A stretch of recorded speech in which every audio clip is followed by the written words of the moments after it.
Há casos que envelhecem. Camarate, não. Camarate muda de forma, muda de geração, muda de linguagem, mas não envelhece. Continua ali, como uma pergunta mal fechada na história da democracia portuguesa. E talvez seja isso que o torna tão inquietante, porque, no fundo, Camarate não é só a história da queda de um avião. É a história de um país que viu o poder cair do céu e nunca conseguiu explicar essa queda de uma forma que deixasse toda a gente em paz.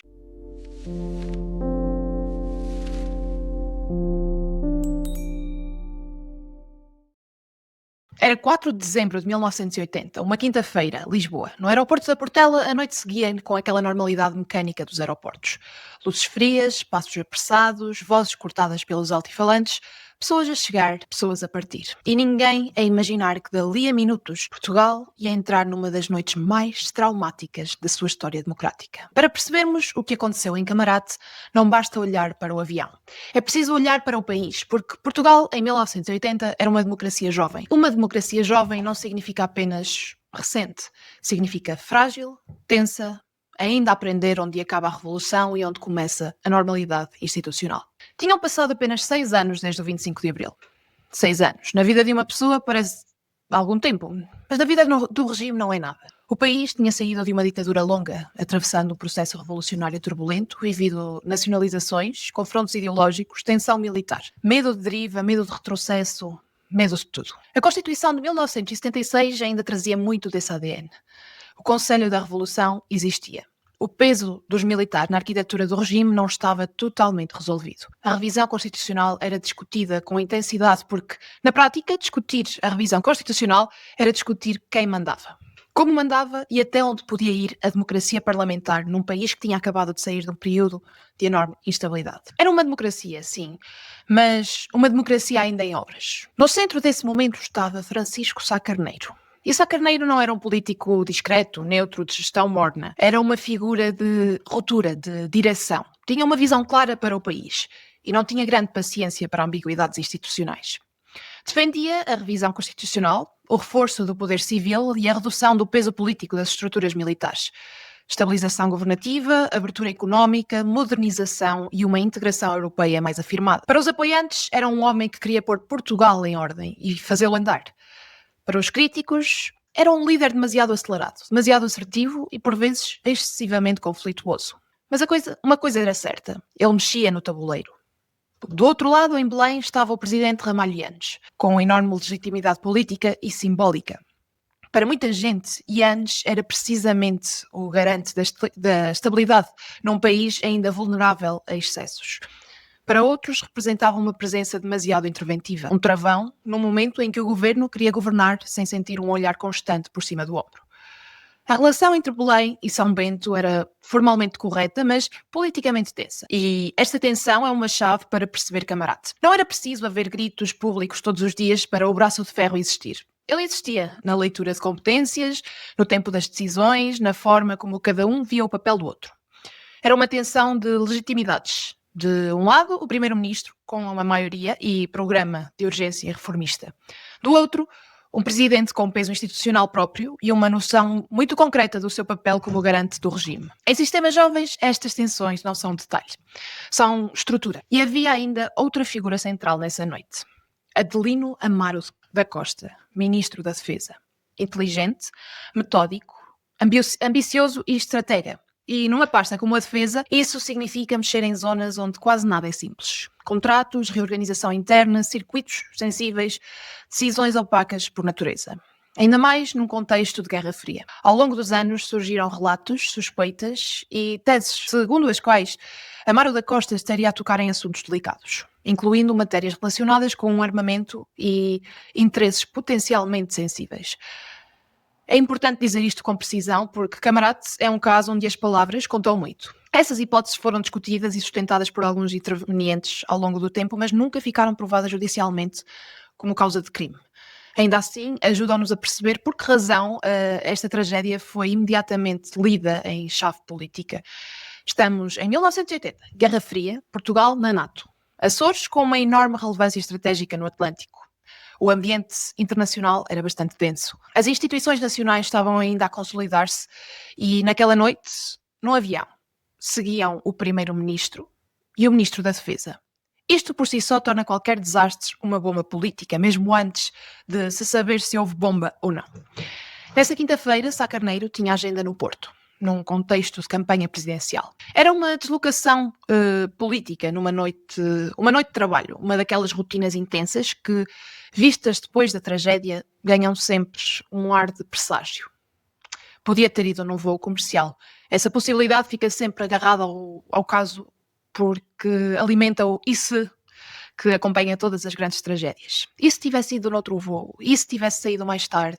E se tivesse mudado o plano? A opção foi seguir num pequeno avião executivo, um Cessna 421A. Com ele seguia Senu Abcacis, a companheira de Sá Carneiro, editora, figura cultural marcante, mulher de presença forte e sofisticada, alguém que também ficou profundamente inscrita na memória pública dessa noite. Seguia também Maria Manuela Amaro da Costa, mulher do Ministro da Defesa, e seguiam ainda elementos da comitiva e os pilotos. 7 pessoas ao todo, 7 vidas, e é importante dizer isto assim, sem pressa, porque Camarate foi tão absorvido pela dimensão política que tomou que às vezes quase que se esquece a dimensão humana. Dentro daquele avião não iam apenas cargos, iam pessoas com conversas interrompidas, com planos para o dia seguinte, com famílias e com vida. O avião prepara-se para descolar. Motores, procedimentos, rotina, aquelas pequenas ações técnicas que em qualquer aeroporto passam despercebidas porque parecem sempre o início de uma normal viagem. Às 20h16, o Cessna levanta voo da Portela. Durante segundos, nada parece fora do lugar. Mas depois, algo muda. Em Camarate, moradores olham para o céu e veem uma trajetória estranha. Ao longo dos anos, testemunhas falariam em chamas ainda no ar. Outras recordariam um clarão. Como acontece quase sempre nestes casos, os relatos variam nos detalhes, mas convergem numa ideia. Houve sinais de anomalia antes do impacto. O avião inclina-se, perde altitude, atinge cabos elétricos, cai sobre habitações. O incêndio é imediato, violento, sem tempo de reação e sem sobreviventes. E de repente, Portugal recebe uma notícia que parece impossível de processar em tempo real. Morreu o primeiro-ministro. Morreu o ministro da Defesa, em plena campanha presidencial, num desastre aéreo. Isto não é apenas uma tragédia, é um sismo institucional. É um daqueles momentos em que um país inteiro fica ao mesmo tempo em choque e em suspenso. Porque há tragédias que matam pessoas e há tragédias que, além disso, desorganizam o próprio centro político. Camarate fez as duas coisas. Nas primeiras horas, o país entra em luto, mas no topo do Estado há outra urgência a ocorrer em paralelo: segurar a estabilidade institucional. Era preciso garantir continuidade. Era preciso evitar uma crise prolongada. Era preciso mostrar que a democracia portuguesa, ainda jovem, tinha capacidade para aguentar o golpe desta dimensão. E, de facto, as instituições continuaram a funcionar. Mas o problema é que continuaram a funcionar já com uma fenda aberta, porque a morte de Sá Carneiro não era politicamente neutra. Interrompia uma liderança com projeto, com força e com agenda própria. Alterava o equilíbrio do governo, alterava a dinâmica da campanha presidencial, alterava o braço de ferro entre Belém e São Bento. E quando uma tragédia mexe diretamente no tabuleiro político, a investigação deixa de ser lida apenas como investigação, passa a ser lida também como interpretação do poder. Foi acidente? Foi sabotagem? Foi atentado? A quem se destinava Sá Carneiro? A Amaro da Costa? Aos dois? A ninguém, sendo apenas uma falha técnica devastadora? Estas perguntas não apareceram 20 anos depois num livro de memórias ou num debate de televisão tardio. Apareceram cedo, muito cedo. E este ponto é central. A dúvida nasceu praticamente ao mesmo tempo que o luto. Não porque Portugal goste de teorias, mas porque o contexto político era explosivo. As vítimas eram quem eram. Havia relatos de fogo antes do impacto que alimentavam suspeitas. A partir daqui, o Camarate deixa de ser apenas um acidente aéreo sob investigação e torna-se uma ferida nacional, com dimensão política, institucional e simbólica. A investigação inicial apontou para acidente, mas a tese não pacificou o país. E aqui começa uma das partes mais frustrantes de toda a história. Quanto mais se investigava, mais o caso parecia dividir-se em versões. De um lado, leituras técnicas e perícias que sustentavam a hipótese de acidente. Do outro, leituras que viam elementos compatíveis com o atentado. No meio de um país inteiro a tentar perceber em quem confiar, e este em quem confiar acabou por ser quase tão importante como o que aconteceu, porque Camarate não foi só uma disputa sobre factos, foi uma disputa sobre Credibilidade institucional. Ao longo dos anos, o Parlamento entrou de forma intensa no caso. E isso diz muito sobre a persistência da dúvida. Foram criadas sucessivas comissões parlamentares de inquérito. 10 no total, 10 comissões. Se foram precisas tantas comissões ao longo de tantos anos, é porque nenhuma conseguiu encerrar o caso de forma suficientemente sólida e consensual para o país seguir em frente sem olhar para trás. Cada comissão parecia aproximar-se da resposta e, ao mesmo tempo, afastá-la. Houve audições, reconstituições, confronto de depoimentos, análise de perícias, disputa de interpretações, momentos de grande tensão mediática. Alegações fortes, contradições, testemunhos centrais, testemunhos contestados. Houve política a sério, houve convicções, houve ruído e houve uma confusão que muita gente fez e ainda faz entre verdade parlamentar e verdade judicial. Uma comissão parlamentar pode concluir que há indícios, pode considerar uma hipótese mais plausível e pode até formular uma convicção política muito forte, mas isso não equivale a prova criminal suficiente em tribunal. Não é o mesmo que uma acusação com prova robusta. Não é o mesmo que uma sentença. E Camarate ficou preso precisamente nesse limbo. Uma história intensamente debatida e politicamente incendiária, mas sem qualquer fecho judicial conclusivo que calasse de vez as hipóteses concorrentes. Nos anos 90, o caso volta a ganhar novo fôlego, com exumações de corpos e novas análises. Isto é um sinal da dimensão de Camarate. O Estado regressa aos restos mortais das vítimas anos depois, porque a dúvida continua viva. As perícias reacendem o debate. Alguns especialistas apontam resíduos e vestígios que consideram compatíveis com explosivo. Outros especialistas contestam essa leitura, questionando a metodologia, a contaminação possível, a interpretação dos dados e limites técnicos. Ao longo dos anos 2000, algumas conclusões parlamentares admitiram a possibilidade de atentado e a hipótese de um engenho explosivo. Uma conclusão parlamentar, por mais forte que seja, não substitui a condenação judicial. E essa condenação nunca chegou. Em 2006, o processo criminal prescreve. Esta palavra pesa imenso em Camarate. Prescreveu. É um termo jurídico, sim, mas na memória coletiva portuguesa soa quase sempre a outra coisa. Acabou sem resposta. Sem acusação final, conclusiva, sem julgamento que fixasse uma verdade judicial. Sem sentença, sem fecho, e quando não há fecho, só sobra uma coisa que dura muito mais do que qualquer relatório: a dúvida. Ao longo das décadas foram coexistindo várias hipóteses no espaço público. A hipótese de acidente por falha técnica ou sequência operacional. A hipótese de atentado político, com o Sá Carneiro como alvo principal, pela sua posição e pelo impacto da sua morte num momento tão sensível. A hipótese de atentado com foco em Amaro da Costa, ligada às suspeitas de que estaria a mexer em assuntos delicados na defesa, nomeadamente relacionados com armamento, ainda que isso nunca tenha sido judicialmente provado como causa de crime. E a dimensão internacional, sempre a pairar como fantasma da época. A Guerra Fria, a NATO, Açores, interesses estratégicos, circuitos opacos, a velha tentação de ver mão externa em tudo o que acontece perto dos temas de defesa. Nenhuma destas hipóteses foi eliminada de forma suficientemente conclusiva do imaginário público para permitir uma memória pacificada.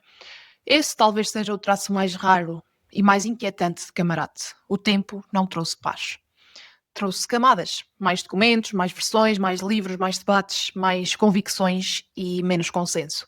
Num blog chamado Rio dos Bons Sinais, existe um post intitulado A Linha Aérea e Outros Voos, a reconstituição do acidente de Camarate. O autor, que é um piloto com experiência na TAP, faz uma reconstrução detalhada e factual do acidente aéreo ocorrido em 4 de dezembro de 1980 em Camarate. Segundo ele, o avião era um Cessna 421A Golden Eagle com graves problemas de manutenção e sem revisão rigorosa recente. Levava a bordo figuras importantes da política portuguesa, incluindo o primeiro-ministro Francisco Sá Carneiro e o ministro da Defesa Adelino Amaro da Costa. O avião tinha múltiplas anomalias mecânicas, motores com falhas, instrumentos defeituosos, fugas de óleo e bateria fraca. A revisão obrigatória de manutenção tinha sido adiada para permitir o uso na campanha presidencial.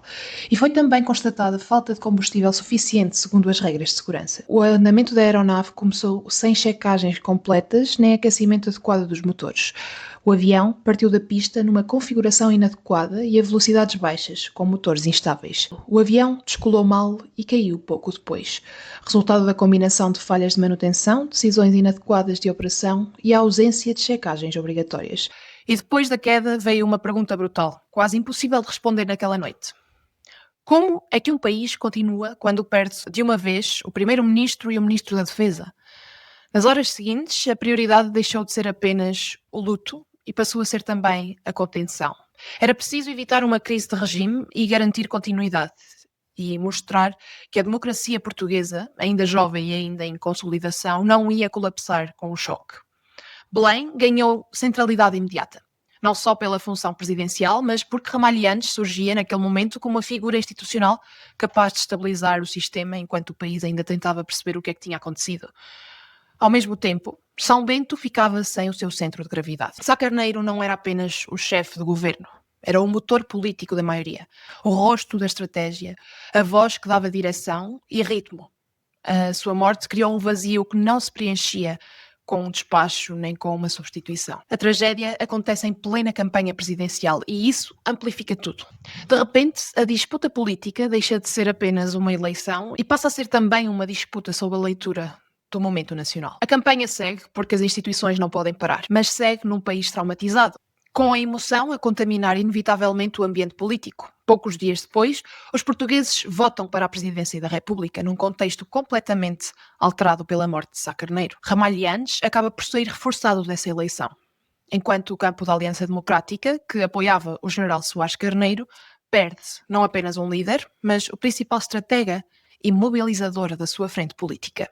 A Aliança Democrática mantém-se, mas perde a figura que funcionava como eixo político e simbólico da coligação. Nos dias e semanas seguintes, abre-se o problema da sucessão, da liderança e da autoridade. Havia governo, havia maioria, havia instituições, mas já não havia Sá Carneiro. E isso, numa coligação, pesa a dobrar. O processo de reorganização acabou por conduzir à escolha de Francisco Pinto Balsemão para a chefia do governo, mantendo formalmente a continuidade da maioria, mas num quadro político diferente, com outro estilo, outra relação de forças e outra capacidade de imposição. Camarate introduziu em Portugal uma espécie de dúvida estrutural. E não é que toda a gente pense o mesmo sobre o caso. Longe disso. É precisamente o contrário. Camarate tornou-se um espelho onde cada campo político, cada geração, cada pessoa desconfiada ou institucionalista projeta a sua leitura sobre o Estado português. Uns veem atentado e encobrimento, outros veem acidente e instrumentalização política da dúvida. Muitos veem apenas uma investigação que nunca conseguiu produzir uma verdade. E, sinceramente, é isso que torna este caso tão poderoso e tão desconfortável ao mesmo tempo. Às vezes, uma tragédia não muda o destino final, mas muda a estrada. Com o passar dos anos, e sem uma verdade judicial definitiva que satisfizesse toda a gente, o país fez aquilo que os países costumam fazer quando não conseguem encerrar completamente um trauma. Escolheu lembrar. O aeroporto do Porto passou a chamar-se Aeroporto Francisco Sá Carneiro, e isso não é uma nota simbólica pequena. É memória nacional inscrita no cotidiano, repetida todos os dias por milhares de pessoas. Ruas e avenidas em várias localidades receberam os nomes de Francisco Sá Carneiro e Adelino Amaro da Costa. O nome de Senua de Cassis continua ligado à memória cultural portuguesa. São formas de dizer, talvez não consigamos fechar tudo, mas não vamos deixar cair no esquecimento. E isso importa. Porque, antes de ser debate político, Camarate foi uma tragédia humana. Antes de ser tese, foi luto. Na noite de 4 de dezembro de 1980, Portugal não perdeu apenas 7 vidas. Perdeu também uma parte da sua inocência institucional. E quando um país perde a inocência institucional, isso não se recompõe com facilidade. Às vezes, nunca se recompõe por inteiro. Obrigada por teres ouvido este episódio. Se gostaste e queres continuar a acompanhar estas histórias, podes seguir o podcast na tua plataforma habitual, deixar uma classificação e partilhar com alguém que aches que vai gostar. Eu sou a Diana e volto em breve com mais um caso. Até lá, cuida de ti e de quem está ao teu lado.